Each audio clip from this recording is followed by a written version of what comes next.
Hello प्यारे बच्चों, कैसे हो आप सभी। देखिए आज हम 9th क्लास का एक नेक्स्ट टॉपिक लेकर आ रहे हैं, law of conservation of momentum. ठीक है, देखिए आप लोग, तो हमारे पास हम लोग पढ़ेंगे law of conservation of momentum. देखिए law of conservation of momentum पढ़ने जा रहे हैं हम लोग। ठीक है, तो इसमें क्या है, इसकी डेफिनेशन है, 3 डेफिनेशन है बेटा इसकी। ठीक है, तो इसमें क्या है भाई,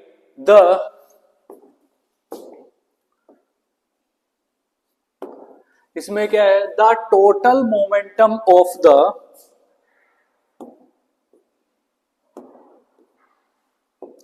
the total momentum of two balls. दो बॉल है हमारे पास, कोई भी दो बॉल है भाई हमारे पास, उनका जो मोमेंटम होगा, वेग जो होगा भी हमारे पास, ठीक है, बॉल्स रिमेन्स अनचेंज्ड। अनचेंज मतलब चेंज नहीं होगा भाई हमारे पास, और कंजर्व्ड। कंजर्व्ड का मतलब होता है संरक्षण हो जाना, संरक्षित रहना, मतलब चेंज नहीं होगा, उतना का उतना रहेगा भाई। Provided no other external force act, जब तक हम उसके ऊपर क्या है, कोई एक्सटर्नल फोर्स एक्ट नहीं करेंगे। कहने का मतलब है जो टोटल मोमेंटम होता है किसी भी दो बॉल का, वो कभी भी चेंज नहीं होगा। कब तक चेंज नहीं होगा, जब तक हम उसके ऊपर कोई एक्सटर्नल फोर्स अप्लाई नहीं करते, कोई भी अदर अपने आप से जो भी एक्सटर्नल फोर्स अप्लाई करते हैं। या दूसरी डेफिनेशन इसकी है कि the sum of the momenta of the two object before collision is equal to the sum of momenta after collision provided there is no external unbalanced force acting on them। यानी कि कोई भी दो object है हमारे पास, ठीक है, तो ऑब्जेक्ट क्या है, टकराने से पहले का जो मोमेंटम होगा जिसको इनिशियल मोमेंटम बोलेंगे, और टकराने के बाद का जो मोमेंटम होगा उसको फाइनल मोमेंटम बोलेंगे। तो वो दोनों का क्या होता है, इक्वल होता है भी हमारे पास। ठीक है, कब तक इक्वल रहेगा, जब तक हम कोई अपने आप से कोई फोर्स नहीं लगा रहे हैं। ठीक है, there is no external unbalanced. Unbalanced force किसी भी ऑब्जेक्ट को मोशन में लेके आ सकता है, या किसी ऑब्जेक्ट को रेस्ट में भी लेके आ सकता है। ठीक है, this is known as the law of conservation of momentum. इसी को हम लोग क्या बोलते हैं, law of conservation of momentum बोलते हैं भाई। द टोटल मोमेंटम, तीसरी डेफिनेशन है ये, ऑफ द टू ऑब्जेक्ट, दो ऑब्जेक्ट का, इज अनचेंज्ड, चेंज नहीं होगा, और कंजर्व्ड, संरक्षित रहेगा, बाय द कोलिजन, कोलिजन के बाद भी हमारे पास। ठीक है, ये इसकी 3 डेफिनेशन है। पहले वाली ये है भाई हमारे पास, दूसरे वाली ये है भाई हमारे पास, और तीसरे वाली ये डेफिनेशन है। कोई भी डेफिनेशन आप लोग लिख सकते हो। ठीक है, अभी इसका मैथमेटिकल फॉर्मुलेशन करते हैं भाई हम लोग। ठीक है, तो देन हमारे पास क्या है, कंजर्वेशन ऑफ मोमेंटम है भाई हमारे पास। ये इसको बोल सकते हैं law of conservation of momentum, या law of conservation of linear momentum भी हमारे पास। ठीक है, तो आप लोग देख रहे हैं ये डायग्राम है भाई हमारे पास। ये क्या है भाई, डायग्राम है भाई। ठीक है, इसमें हमने मान लिया कि ये ऑब्जेक्ट जो है वो ए है भाई हमारे पास। ये ऑब्जेक्ट क्या है, ए है भाई हमारे पास। ये ऑब्जेक्ट क्या है भाई हमारे पास, बी ऑब्जेक्ट है भाई हमारे पास। इसका मास जो है वो है भाई एम ए, और इसका मास है भाई एम बी। एम ए का मतलब मास ऑफ ऑब्जेक्ट है, एम बी का मतलब मास ऑफ ऑब्जेक्ट बी। ठीक है, और यू ए जो है वो इसकी है इनिशियल वेलोसिटी। क्या है भाई, initial velocity of object A, और यू बी क्या है भाई हमारे पास, initial velocity of object B.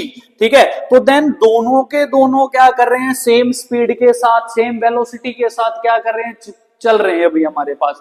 तो टकराएंगे तो नहीं भाई हमारे पास। अगर मैं क्या कर दूं भाई, अगर हम मान लें कि जो यू ए है भाई हमारे पास, क्या है भाई, U A is greater than U B, अगर मैं ऐसा कुछ कर दूं, ठीक है, तो देन ए की वेलोसिटी क्या हो जाएगी, बी से ज्यादा हो जाएगी। ज्यादा हो जाएगी तो दिस मींस दैट ये क्या करेगा, ए किससे जाकर टकराएगा, बी से जाकर टकराएगा। ए किसके ऊपर फोर्स लगा रहा है, बी के ऊपर लगा रहा है। A with respect to B force लग रहा है भाई। ठीक है, तो इस वाले एरो में लगा हुआ है, यहाँ पे लिखा हुआ है एफ ए बी।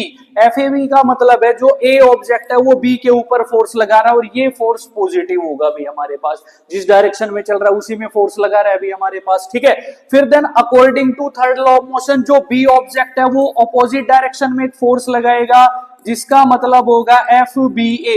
ये नेगेटिव फोर्स होगा क्योंकि रिवर्स डायरेक्शन में लग रहा है, ऑपोजिट डायरेक्शन में लग रहा है। तो एक्शन और रिएक्शन फोर्सेस हमेशा ही क्या होते हैं, इक्वल होते हैं भाई हमारे पास, ठीक है।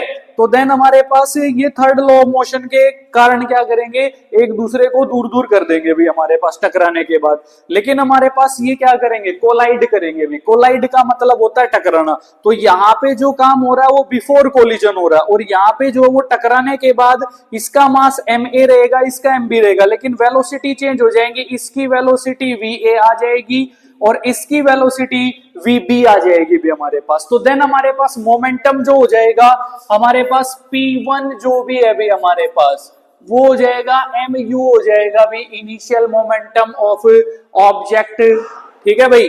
और हमारे पास जो P2 है भी हमारे पास वो हो जाएगा mv भाई हमारे पास वो final momentum of the object भी हमारे पास, ठीक है। ये इनिशियल वेलोसिटी के कारण है, ये फाइनल वेलोसिटी के कारण होगा भाई। अलग अलग ऑब्जेक्ट का a का करेंगे तो इसके साथ में a लगा देंगे, इसको a लगा देंगे भी हमारे पास, ये MAVA हो गया। b ऑब्जेक्ट का निकालना है तो हमारे पास क्या करेंगे, MB हमारे पास क्या कर देंगे UB, ठीक है। तो P2 हमारे पास क्या हो जाएगा भी MB और VB हो जाएगा भी, इस प्रकार से हो जाएगा भी हमारे पास, ठीक है। ये मोमेंटम हो जाएगा।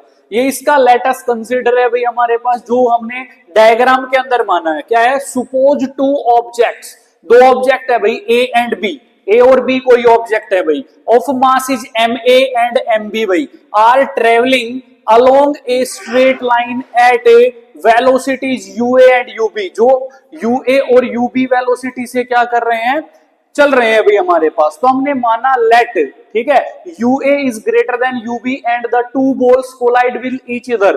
दो अगर UA हमने बढ़ा दी तो UB क्या हो जाएगी, कम हो जाएगी, UA ज्यादा हो जाएगी, तो देन ये कोलाइड करेंगे भाई एक दूसरे के साथ। During collision it takes a time t, the ball A exert force FAB on the ball B and the B ball exert force FBA on ball A।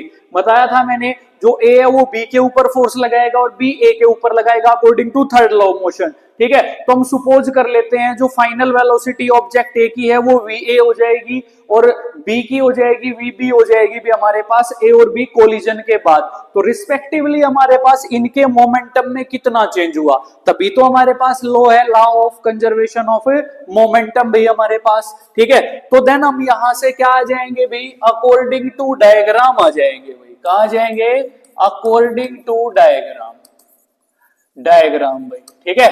तो डायग्राम में हम लोग क्या करेंगे भाई, डायग्राम के अकॉर्डिंग तो मैं क्या निकाल दूं, सबसे पहले निकाल दूं भी the rate of change of momentum of object ए।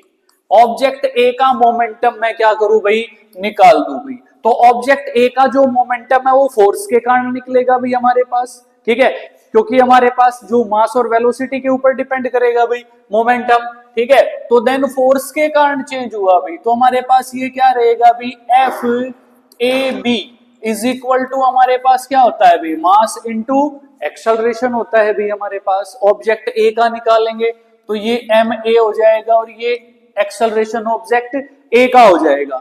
तो एक्सेलरेशन जो भी है भाई हमारे पास क्या होगा भाई, FAB is equal to M, ऐसा ही रहेगा भाई। एक्सेलरेशन को हम खोल सकते हैं V माइनस U अपॉन में T, ठीक है। ऑब्जेक्ट A का है तो VA और ये क्या हो जाएगा, UA हो जाएगा भी हमारे पास। M के अंदर मल्टीप्लाई कर दूं भाई, ये क्या हो जाएगा, FAB इज इक्वल टू क्या हो जाएगा, MA VA minus MA UA upon में क्या आ जाएगा, T। इसको क्या मान लू मैं, इक्वेशन नंबर फर्स्ट मान लेंगे भाई हम इसको, ठीक है। इसी प्रकार से ऑब्जेक्ट बी का निकाल देंगे भाई नंबर 2, the rate of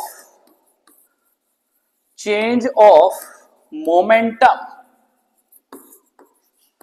of object B. Object B का जो मोमेंटम है वो भी इसी फॉर्मूले के कारण, लेकिन ये माइनस का रहेगा, माइनस का FBA, ठीक है, इज इक्वल टू क्या होगा, MB और ए बी भाई हमारे पास। ए बी क्यों? क्योंकि एक्सेलरेशन ऑफ ऑब्जेक्ट बी। इस फॉर्मूले को खोल लेंगे भाई हम लोग, ये आ जाएगा माइनस का F B A is equal to हमारे पास एम बी। इसको आप जानते हो v माइनस यू अपॉन में टी, तो ये v भी हो जाएगा और u भी हो जाएगा भी। हम इसकी मल्टीप्लाई अंदर कर देंगे भाई, तो हमारे पास क्या हो जाएगा माइनस का F B A is equal to क्या हो जाएगा भाई M B we B minus M B U भी हो जाएगा अपॉन में क्या आ जाएगा भाई टी। इसको क्या मान लू भाई मैं इक्वेशन नंबर सेकंड मान लेंगे भाई हमारे पास। ठीक है, तो ऐसा जो दो इक्वेशन हमने मानी है वो किसके अकॉर्डिंग होगा? ऐसा कहां होता है? थर्ड लॉ के अकॉर्डिंग भाई।